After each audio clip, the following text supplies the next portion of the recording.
nice, but I'm moving down Arizona, Missouri. So this is my last two council meetings. No,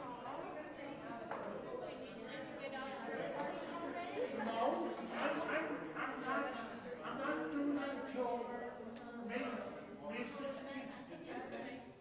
Cause then I'll be finalized with stuff.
Anything good going on with all these planners in one room? I know.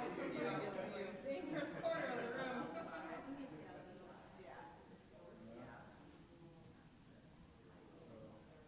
Well, Nancy's gonna give you an earful of changes That's what in the code. we were just talking about.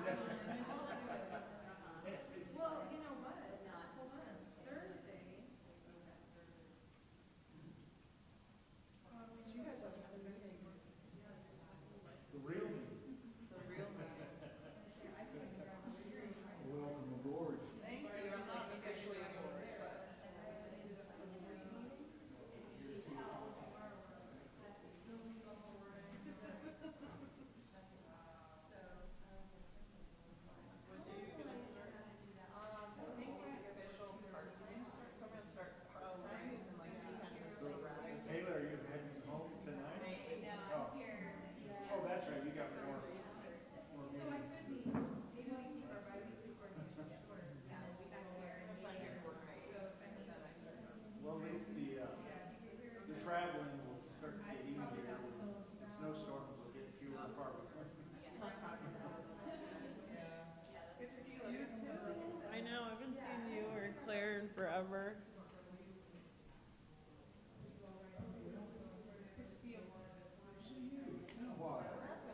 I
All right, good evening. This is the Cortez City Council regular meeting. Today is Tuesday, April 25th, 2023, and the time is 7:30 p.m. I'd like to call this meeting to order and ask you to join me for the Pledge of Allegiance. I pledge allegiance to the flag of the United States of America and to the republic for which it stands, one nation, under God, indivisible, with liberty and justice for all. All right, Donna, can we have the roll call? Here. Here. Here. Here. Here. Here. All right, yeah, our Mayor Pro Tem, Arlena Yazzie, cannot be with us tonight, but we still have a quorum. Next, I'll ask for approval of the agenda as a whole. Do we have a motion on that, or would anyone like to make an amendment? I'd like to make a motion to approve the agenda as presented. Second. Motion made by Dobry and seconded by DeHaven. DeHaven, Aye. Rainey, Aye. Dobry, Aye. Kiefhoffer, Aye. Spurl, Aye. Medina, Aye. All right. We're moving on to number 2 on our agenda, the consent agenda.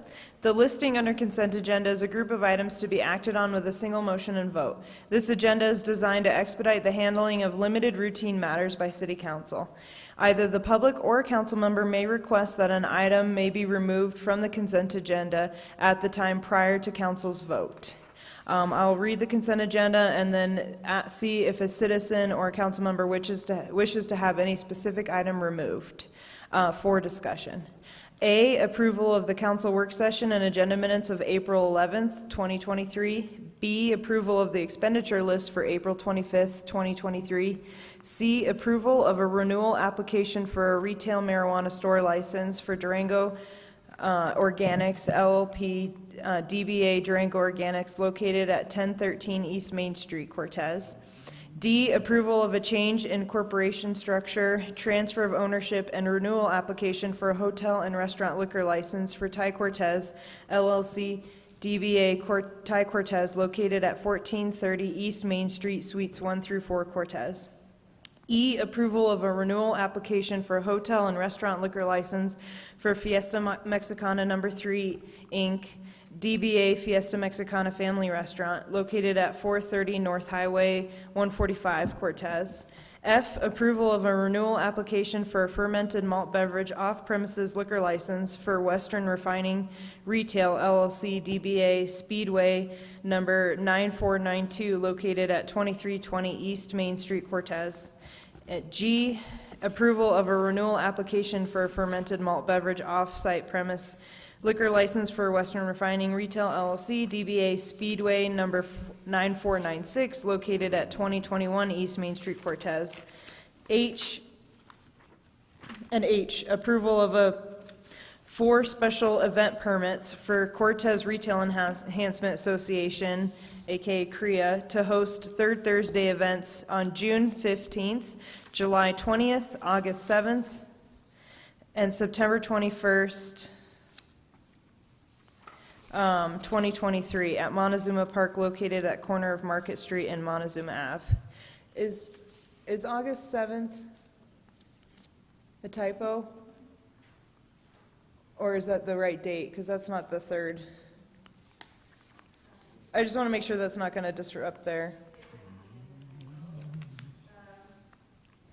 Oh, 17th, okay. Okay, so June 15th, July 20th, August 17th, and September 21st at Montezuma Park, located at the corner of Market Street and Montezuma Ave, Cortez. Would any citizen or council member wish to have a specific item removed for discussion? All right, seeing none, do we have a motion to approve consent agenda? Madam Mayor, I'd like to make a motion the council approve the consent agenda as presented with the change in item H. Second. Motion made by Kiefhoffer and seconded by Dobry. Kiefhoffer, Aye. DeHaven, Aye. Spurl, Aye. Rainey, Aye. Dobry, Aye. Medina, Aye. All right. We're on number 3 now, public participation. There is no limit to the number of speakers, although public comment will be held to an overall time limit of 30 minutes for this section. Speakers have a time limit of 3 minutes per person, may only speak once, and may not cede time to another commenter. Do we have any public comment cards?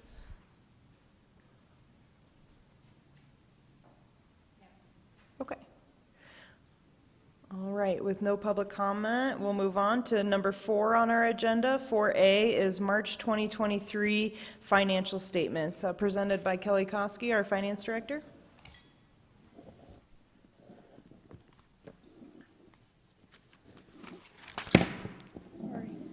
Good evening, Mayor and Council. In your packet this time are the financial statements for March 2023. One of the main highlights for the month of March is on the 2nd of March, we were finally able to pay off the largest loan for the water fund. That was the Bureau of Reclamation, Dolores Water Conservancy District, $2.644 million. So that was the final loan that needed to be paid for the water fund. You'll notice that on the financial statements, under the city council budget, the contingency account will show that payment that came out of it. And then over on the enterprise side for the water fund, you'll show where the revenue came in and the payment was wired out. So just the in and out of making the revenues and expenses come together. Also, in grant news, we officially have been awarded the Safe Streets to Schools grant from CDOT in the amount of $750,000. This is going to be used to increase safe multimodal transportation along 7th Street and around Mesa Elementary School.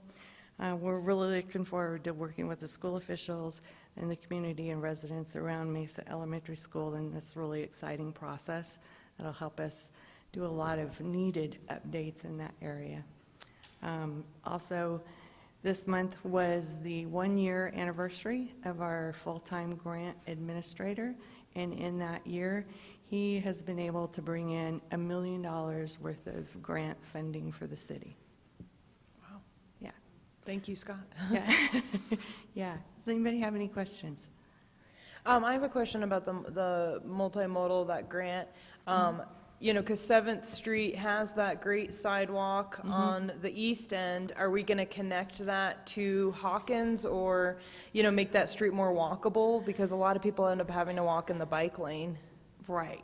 So we're going to start at the intersection of Broadway and 7th and work our way past Mesa Elementary School. In that area, there are a lot of spaces that have no sidewalks whatsoever. And so we deemed that to be the worst of the worst, and that was where the school officials felt like it was the most needed to improve safety for the kids trying to come across Broadway and get to Mesa, and also from that residential area that's back behind there.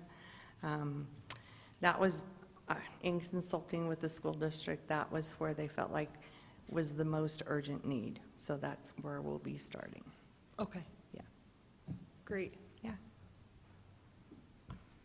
I kind of expected you to do one of those Dave Ramsey, we're debt-free things with them. That's okay. I felt the vibe. You can see my happy dance. Yeah, it really is a historic moment for the city of Cortez to be debt-free.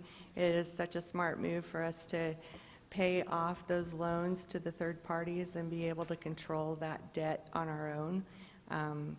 We're able to, by doing that, we are able to not only reduce the payment amounts for the water fund by a little bit, but for example, with that water loan that we had through DWC, the new amortization schedule will actually decrease that loan payoff period by 15 years.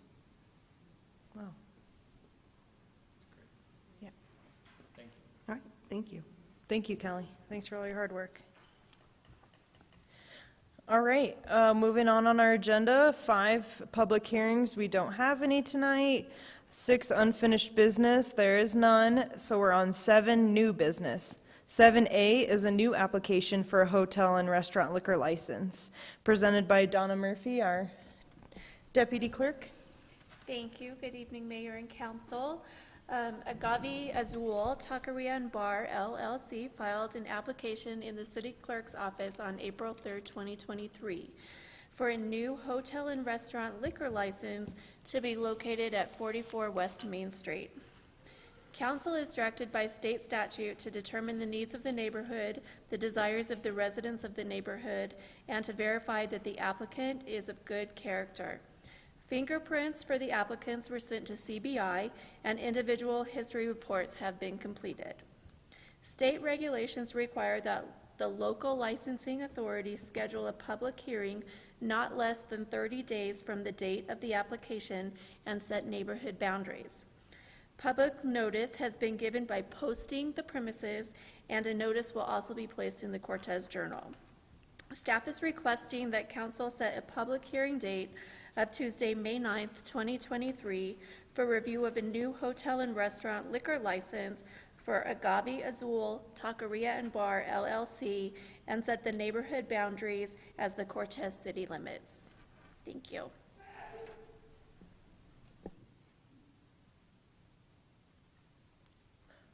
And that'll be like a public hearing. Yes. Yeah, okay. Yes. Great. And just so you know, 44 West Main Street is the old Wiggling Pig. Great.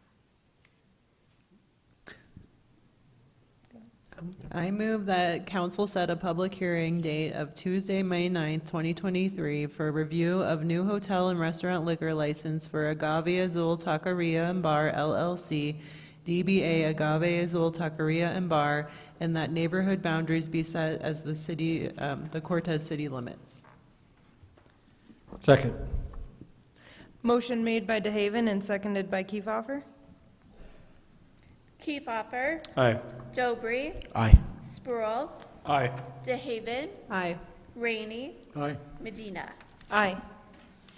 All right, we're moving on to 7B on our agenda, a letter of support for a Montezuma County TAP grant. Madam Mayor, I'm going to recuse myself from this letter of support since I worked on the grant for the county. Okay, thank you. We'll give you a moment to walk out.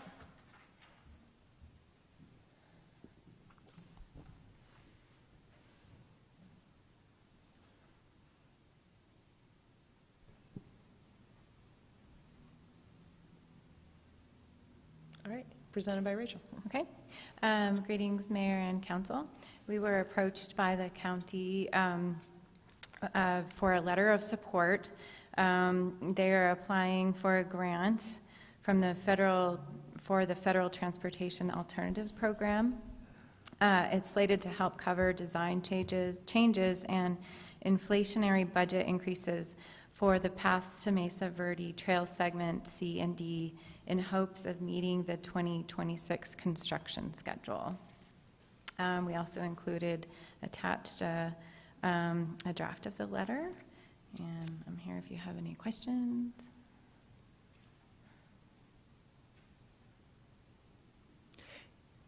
Does it say how much the grant is for?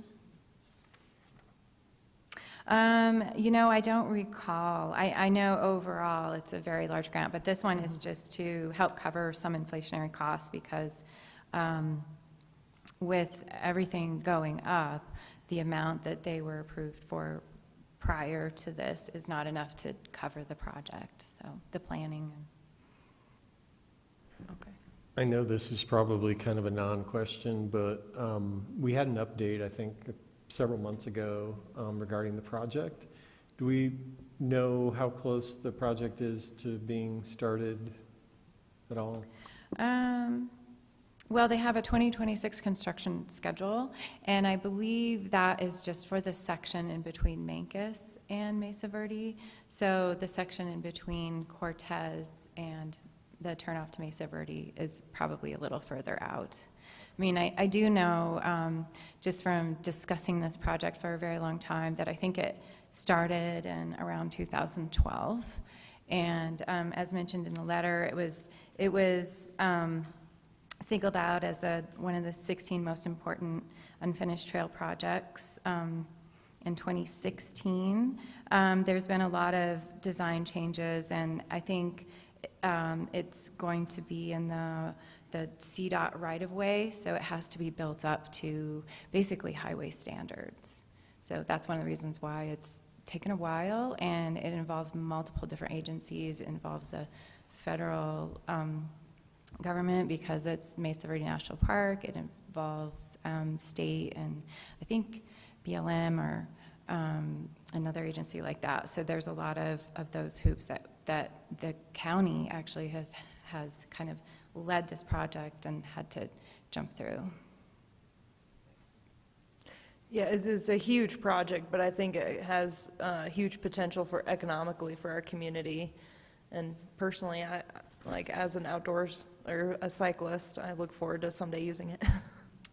Yeah, so maybe it's not that far that you have to wait. All right, do we have a? I move to approve that City Council authorize the mayor to sign the letter of support for the Federal Transportation Alternatives Program, TAP, grant submitted by Montezuma County. Second. Motion made by DeHaven and seconded by Rainey. Kiefhoffer. Aye. DeHaven. Aye. Rainey. Aye. Spruill. Aye. Medina. Aye. All right. Someone wave Robert in. Okay.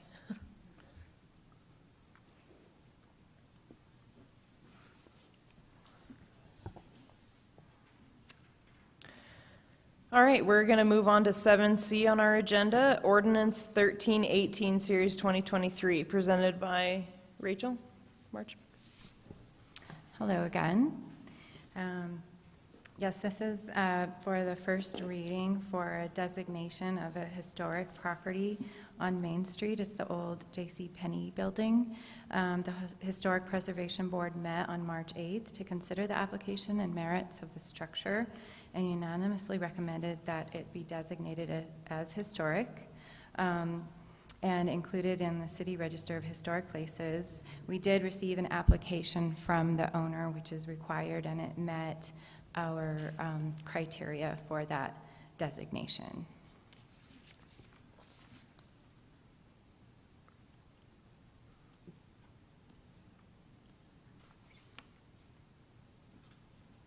How old does a building have to be considered historic? I think 50 years. So I know we were just talking, for some of us, that doesn't feel that historic. But there are some other criteria as well as listed in your packet, but some of it is, does it have cultural significance? Is the structure itself significant?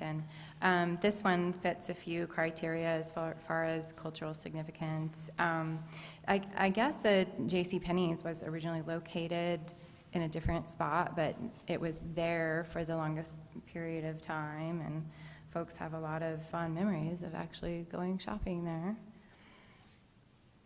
And it was surveyed as part of one of our historic preservation grants, and it does qualify for our local historic preservation criteria, but it doesn't qualify for the national.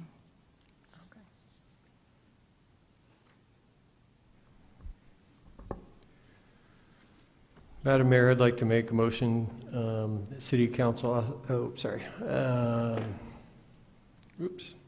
like to make a motion to approve on first reading ordinance number 1318, Series 2023, approving 20 to 30 West Main Street for historic designation to include this property on the City Register of Historic Sites and set for second reading and public hearing on May 9th, 2023.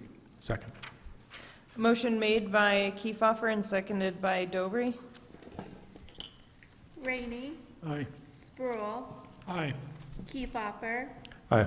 DeHaven. Aye. Dobry. Aye. Medina. Aye. All right, thank you. Okay, now we're on 7D, which is bid results for a 2023 concrete cost share project, presented by Brian Peckins, our Director of Public Works. Good evening, Madam Mayor and City Council. I'm going to discuss the bid results for the 2023 concrete cost share program. The City of Cortez provides an annual sidewalk cost share program to help residents and business owners either install new sidewalk or replace deteriorated sidewalks on their property. The program encourages and promotes improvement of our public walkways by offering a 50% cost share agreement with local residents. After reviewing the cost share applications, the staff compiled the bid documents and advertised the project on the city's website, BidNet, and in the Cortez Journal.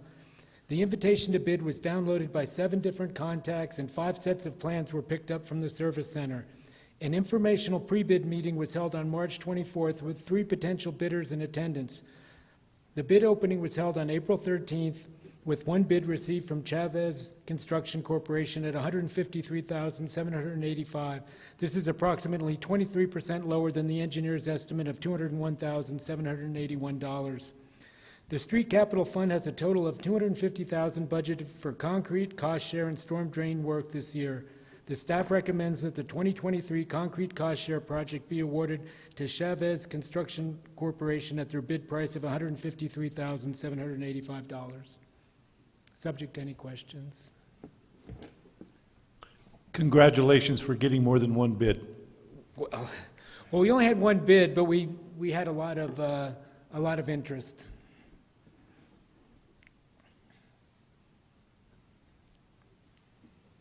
Brian, is the cost of concrete, has that gone down? We're starting backwards on that? Like, it's below the original quote? Yeah, and I'll have to check on whether the price of concrete. I'll check with our guys and let you know. I'm not sure, but we're just happy that what that really means is that we'll be able to do more work. We've got more projects that we'll be able to accomplish with the money we have budgeted for that. So that's always a good thing. But I'll let you know on the price of concrete. I don't know offhand. Is this the same company we've used for the cost share program before? It is not the one we used last year, no. Who do you see signing up for these concrete cost shares? Is it piecemeal? Is it like new builds? It's really all over the map. There's some residents, there's some city projects. We do some ADA compliant, sidewalks and that sort of thing. But it's really an eclectic group of projects. And do we do this on just right-of-ways that we maintain? I know there's some neighborhoods where we don't actually maintain those roads. Would we still do a concrete cost share with them? I will check on that. Okay.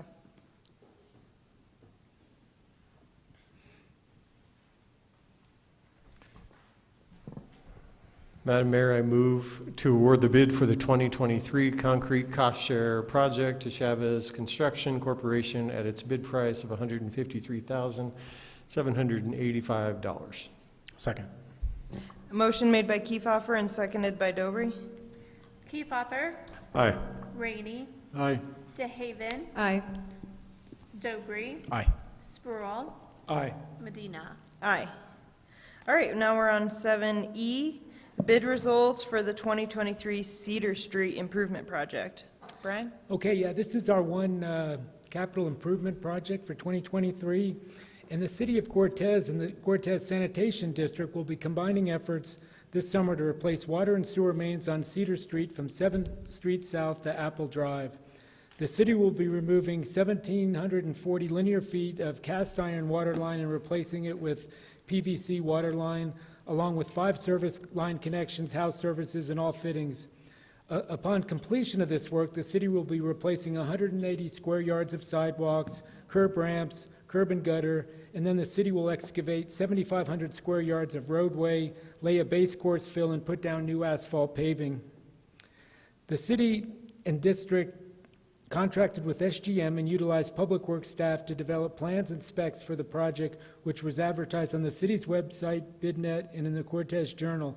The invitation for bid was downloaded by 24 contacts.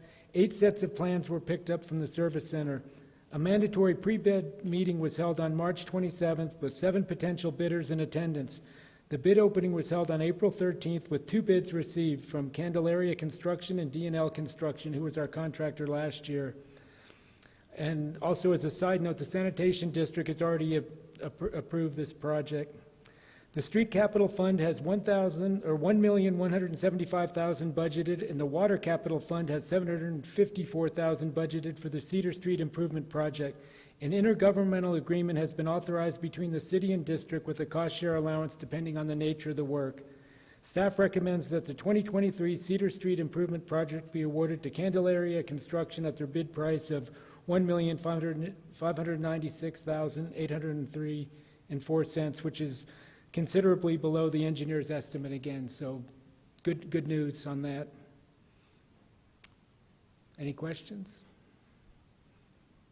So the original bid was split between the street fund and the water fund, is that? Yeah, what I heard? that's generally how we do these, and in this case, we coordinated with the sanitation district while we're doing the water lines. We did the sanitation lines at the same time, and unfortunately, we have a lot of future projects which will require the same type of coordination.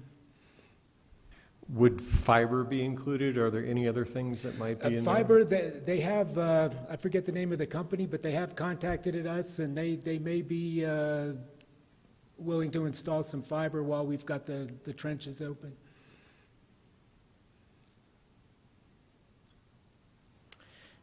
And I know this isn't our realm, but I assume that the sanitation district communicates with homeowners so that they can replace their personal line, like while the street's open, because that's really what the cost is, the street.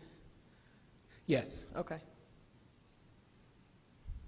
What about like water lines? Would anyone need to replace their water line? They have the if we same communicate? opportunity. Okay. And then what was why the decision to end at Apple Street? Just because of costs, or that was the best? Mostly because of cost. I mean, we had, we have a huge backlog of, inventory of, of deferred maintenance that we need to, conduct capital improvement projects on, but this was what we could do with our, budgeted amount for this year. Okay. It's like past Apple, it's where it hits Rendezvous and then Hawkins. So we're kind of leaving those two little sections off. I'm glad that it, again, this is kind of under what the estimate was. That is really nice to hear two of those in a row. Yeah, Sounds great. We're very pleased because we were a little nervous because there's some a lot of rock and there's some excavation involved, and we weren't sure what the bids were going to come in, but we're very pleased that it's under the estimate. Yeah, that neighborhood really is right on top of a shelf. Yeah. And there's just, there are people that don't even have gas run to their homes because of that. Yeah. So they use electric Yeah, ranges. we were definitely concerned, but, so we are happy with the bid price. Yeah. Madam Mayor, I'd like to make a motion to award the bid for the 2023 Cedar Street Improvement Project to Candelaria Construction, Inc. at its bid price of $1,596,803.04. Second. Motion made by Kiefhoffer and seconded by DeHaven. Kiefhoffer. Aye. Dobry. Aye. Spruill. Aye. Rainey. Aye. DeHaven. Aye. Medina. Aye. All right, and now we're on to 7F, Resolution Number 10, Series 2023, presented by Patrick Coleman, our city attorney. Thank you, Brian. Thank you, Madam Mayor, Council. So if you'll recall, I think the last couple council meetings, City Manager Sanders gave a presentation on ongoing legislative action concerning Senate Bill 213. And essentially what it does is has the state mandating some zoning restrictions on local governments, both counties and cities, with the ultimate goal to encourage affordable housing. And CML has been following this very closely, as they do with most local government related legislation, and they have come out strongly against it, primarily because of, I guess, a few reasons. One is that Previously, zoning control has been considered a matter of local concern, and local communities have been tasked with determining what zoning best fits their local neighborhoods. This would be a significant deviation in which it would be more of a top-down, state-initiated zoning code or zoning map. And of course, that kind of conflicts with the idea of local control, but it especially conflicts with the constitutional authority that home rule municipalities and home rule counties have. They are given specific control over matters of local concern, and there's certainly some question as to whether this legislation, if it succeeds and is signed into law, would survive legal challenges. But in any event, CML, of which Cortez is a member, has strongly urged its members to voice their opposition, and they have circulated draft resolutions that I would estimate maybe as many as 50 or more communities have enacted resolutions similar to what's before you today opposing Senate Bill 213. What you have before you is essentially the CML draft resolution that Mr. Sanders kind of conformed more to Cortez's unique situation. But it does oppose the Senate bill. I can tell you the Senate bill, last I heard, still has not cleared the Appropriations Committee. And the reason it's in the Appropriations is one of the things that it sets up is a previously non-existent regulatory authority for DOLA. And if you'll recall, we deal with DOLA a lot, primarily on funding issues for projects. This would impose a requirement that DOLA regulate the imposition of these zoning code changes at the local level. And I'm not sure how they calculated this, but there was some discussion on the Zoom meeting that over 250 people participated in with CML, that DOLA was going to have to hire as many as 20 additional people to implement this program. So it's not a minor change to their agenda, certainly. I guess one good thing, if in fact this is passed in something similar to its current form, is the legislation sets up 4 categories of municipalities. The first category, and all of this information, by the way, is on the CML website. They have a link, and it goes into detail, but they broke down, so the 4 categories are urban municipalities Tier 1, urban municipalities Tier 2, rural resort job centers, and non-urban municipalities. As you might expect, the larger municipalities on the Front Range are Tier 1. Kind of the medium-sized municipalities on the Front Range primarily are Tier 2. Grand Junction and Pueblo are kind of the only I guess Pueblo technically is Front Range also, but they are Tier 1.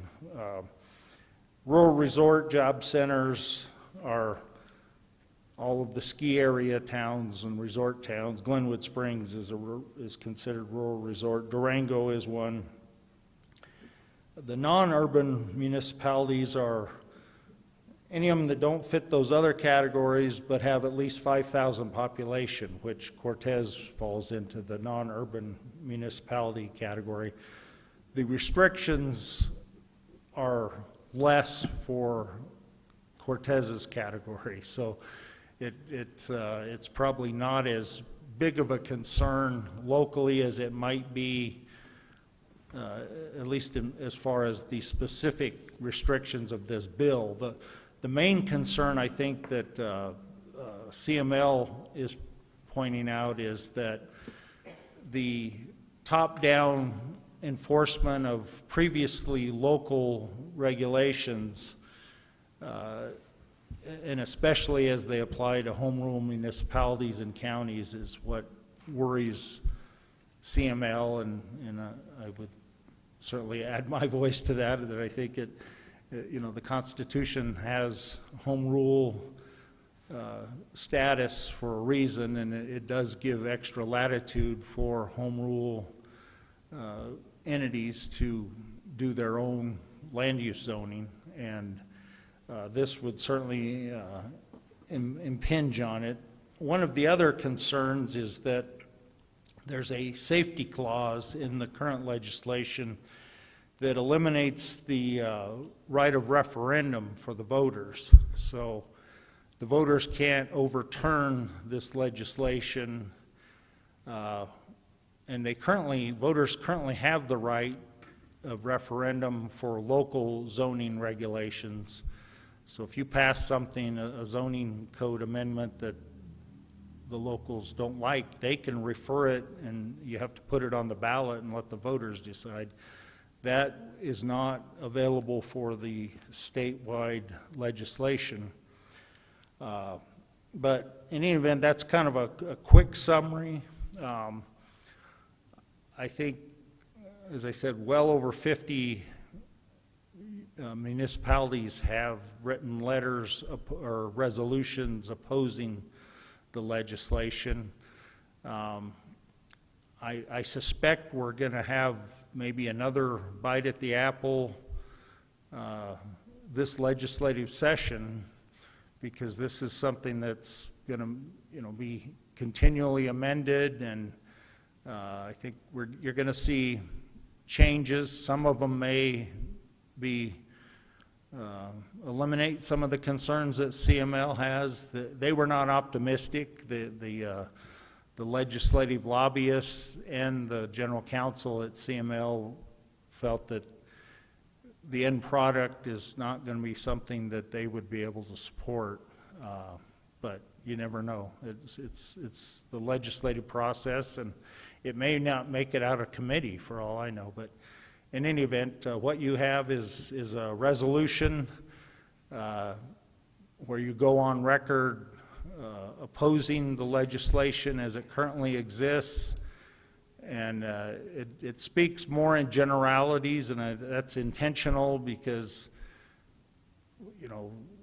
what's in there today may not be there tomorrow. And so if you object to certain real specific provisions of the bill, it may be moot by the time they get your resolution in the mail. So, but in any event, that resolution number 10 is on your agenda for your consideration and to vote on tonight if you choose to do so, or you can certainly continue it to another date if you want to study the issue more. But I can tell you CML and both their lobbyist and their general counsel were very adamant in their encouragement of the local governments to pass formal resolutions to oppose this. I'll take any questions if you have any.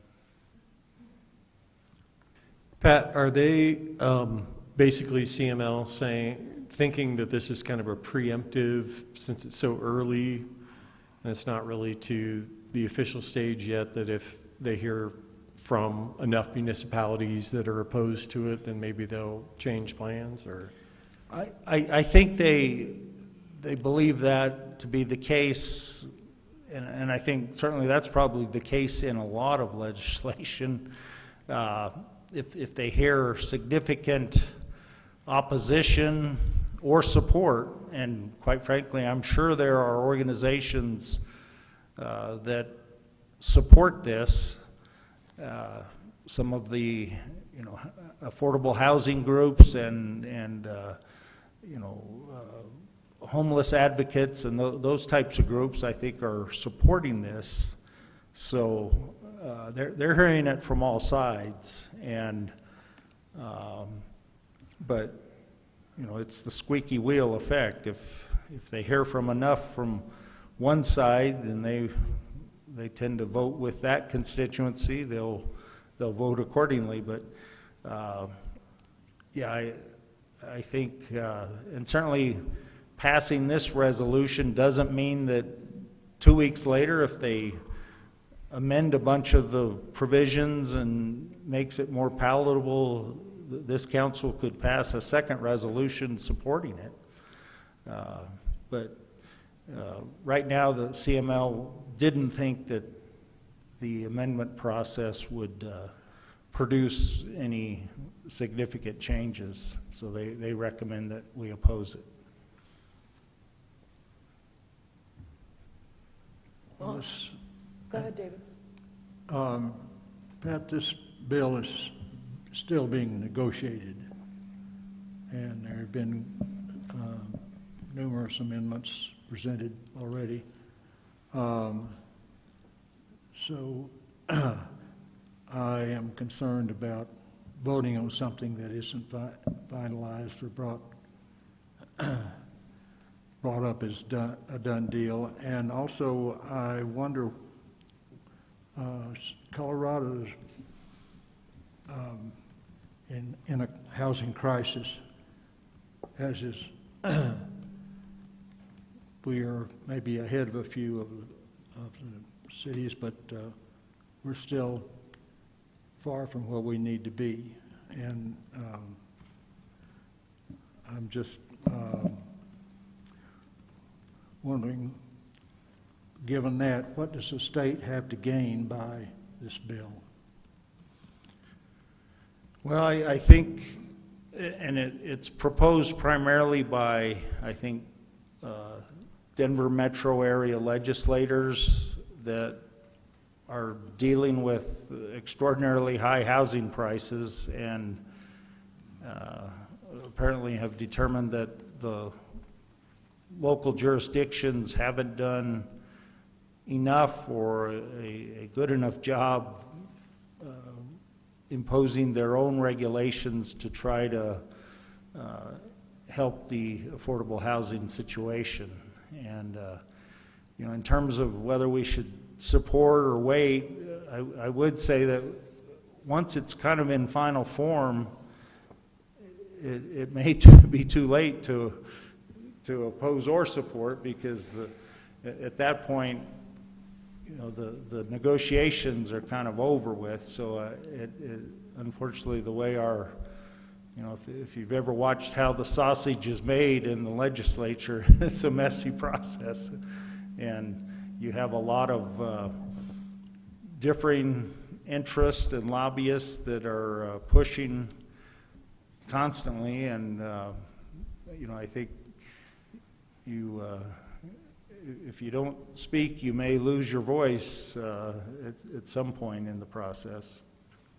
The other thing I wanted to add is that in addition to the local control issues, any more regulation required through DOLA would be additional cost for the city of Cortez, because we would have to have staff to operate and deal with that regulation, and in some ways that would be using resources that we could better use to resolve the housing issues and the homeless issues that we're already trying to work on. Unless anyone else has any comments, I'm happy to make a motion. Yeah, I just want to reiterate that, while I think the governor's intentions may be good with addressing the housing crisis, the precedent is what we're concerned about, that the state can come and take away the nuances and the control from local communities on what our future is going to be, and kind of determine what it should be for us. And that's really what our concern is. And if it happens here, what other things are going to come from the state? So that's kind of what we're saying, is like, we know our community best, and our citizens should be the one to address those needs and, you know, and ask for the state for support, but not necessarily, you know, control. I also just want to add that, you know, I think everyone on council has talked about affordable housing and issues with housing in our community. We're very well aware of those issues, and we are currently working to address those with our land use code update, our housing survey, our housing needs assessment. So these are things that we are actively working on. I read through the resolution, and I want the public to know what the first line says. It says, "It is the position of the City of Cortez that municipalities and county governments are best suited to determine appropriate zoning and land use laws and standards for their communities." I so agree with that. We have the state sending down these unfunded mandates that regulate on how we do things in Cortez, and we're a home rule city, and I think that we need to take a proactive stance in this. That being said, I'd like to ask Madam Mayor that the council approve City of Cortez Resolution Number 10, Series 2023, a resolution of the City of Cortez in opposition to statewide land use and zoning preemptions in Senate Bill 23-213. Second. Motion made by Sproul and seconded by Dobry. Sproul, Aye. Rainey, No. Dobry, Aye. Kiefhoffer, Aye. DeHaven, Aye. Medina. Aye. All right, motion passes. Sorry, is that something you say? Okay. All right, we're going to move on our agenda. Number 8 is draft resolutions and ordinances. We have none. So number 9 is a city attorney report. No city attorney report. Okay. City manager report. Our city manager is at a conference this week, so we don't have a report from him, correct? Okay. All right, so city council committee reports. Can I skip to other board reports and then do the mayor? Or do I have to stick to this since we? You can deviate within the agenda item. Okay, I'm going to start with other boards because I've got a lot to say, so I'll let them speak first. David, do you have a? Yes, in the last meeting of the Public Arts Committee, we have acquired 3, maybe 4 new members, which is a quantum leap. So we're very happy about that. That's awesome. Cool. I was able to attend the library board meeting where Isabella discussed the SWOT analysis, strengths, weaknesses, opportunities, threats of the current library and how it stands in preparation for putting together a strategic plan for the library. I was also able to attend the Montezuma County Homelessness Prevention Coalition meeting yesterday with all the key players that deal with the unhoused populations, and we kind of went over where things are at with the summer coming up. So, you know, the city's reopening the restrooms, outdoor restrooms. There's some extended hours at the library and rec center. The Bridge Emergency Shelter is running a pilot summer maintenance program to help assist people that don't really, they're in between they're on their way to being in housing, but they're not quite there yet. And there'll be 10 people in that program, and then there will also be some capacity for 10 emergency overnight stays, and the shelter for those overnight stays will open at 9 p.m. There's also laundry and showers available at the Bridge on Mondays from 11 to 3 p.m. And the Pinion Project is planning some day trips with some of their unhoused population and to try to get people outside and a little bit more out of survival mode. They've also been using their lobby of their building as kind of a makeshift day center for now. They did apply for a grant to fund a day center, but have not heard back yet.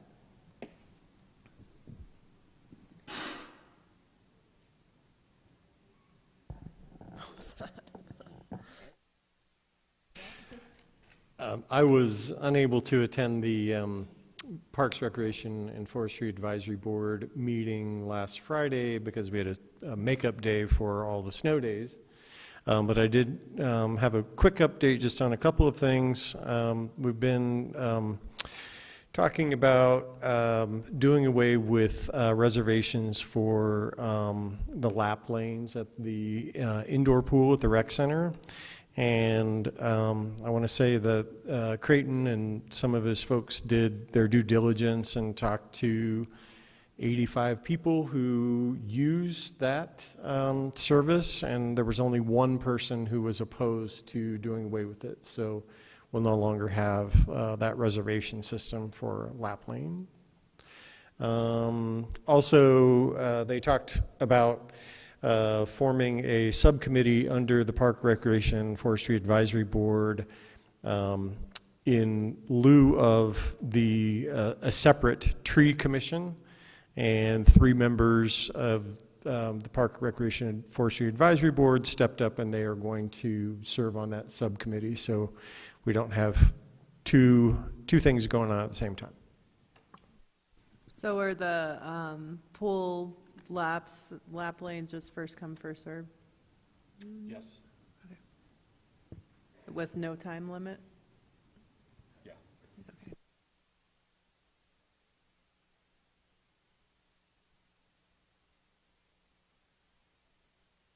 I think that's true, that the public in general is very happy with the hours that we're offering currently. And, you know, it's, of course, like any business, a matter of staffing and being able to offer extended hours. So, Golf Advisory Board at 7 o'clock in the morning. Nothing to report yet? Tomorrow morning. Historic Preservation Board meets next week, but I did want to remind everyone that the 13th Annual Historic Preservation Day in Cortez will be May 13th.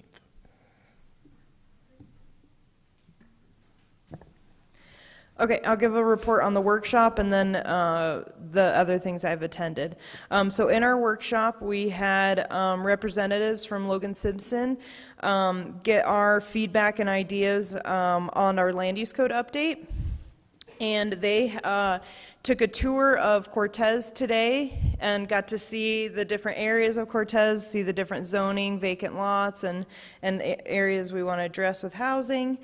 And they are here all week for listening sessions, and I just wanted to share with the community, you know, emphasize that we really want to hear from anyone who owns land and is on city services in the city limits, anyone who's a business owner, a developer, a realtor, really anyone who's interacted with the code and has, you know, ideas, concerns, experience with it. We really want to hear from you. Those listening sessions, there's Wednesday, Thursday, and Friday, and if you didn't get signed up for one specifically, the drop-in session is tomorrow at 5 p.m., 6 p.m., and 7 p.m. here at City Hall. So I just want to encourage the public to come and engage, and we want to hear from you. Last week, I attended the Career Day at the middle school. That was really fun, getting to talk to the students and really hearing, you know, teaching them about local government and then hearing their ideas. And it really emphasized that the youth feel like there's not enough to do in our community for them, especially free activities. I just want to briefly go through all of the list of ideas that they had. While most of them are probably, you know, way out of city control, there's nothing we could do about it, but just wanted to share with the public to, you know, show what they're thinking. So they want like a paintball park, an arcade, a concert hall, Dave & Buster's, another dog park at the park near the rec center, because they feel like the one at Denny Lake is far for them. A drive-in movie theater, free activities for the youth, go-kart, a graffiti wall, laser tag, mini golf, an MMA gym, more UTV and ATV stores and rental shops, a skate rink, skydiving, Jeremy, a small stump park. They feel like they need new soccer nets.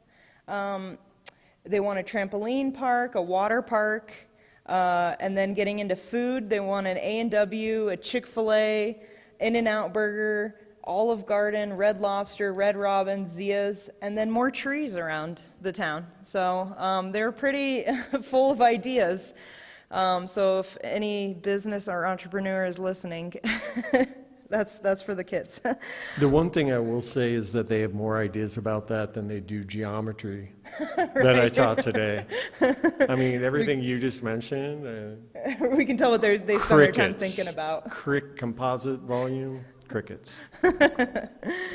And then City Council is having their retreat this Saturday. So we're going to revisit kind of our priorities that we established last year, see if there's any new ones, and really hear from staff about what the future looks like for them and where we should be kind of focusing our money and our projects. I think that's everything that I had. Any other? Okay. All right, so then we'll move on. Other items of business, we don't have one. Second, public participation. Do we have anyone that would like to make a public comment? All right, then I guess I'll ask if there's a motion to adjourn. Motion to adjourn. I'd like to make a motion to adjourn. Second it. All right, motion made by DeHaven and seconded by Spruill. DeHaven. Aye. Kiefhoffer. Aye. Dobry. Aye. Spruill. Aye. Rainey. Aye. Medina. Aye. All right, thank you all for being here tonight.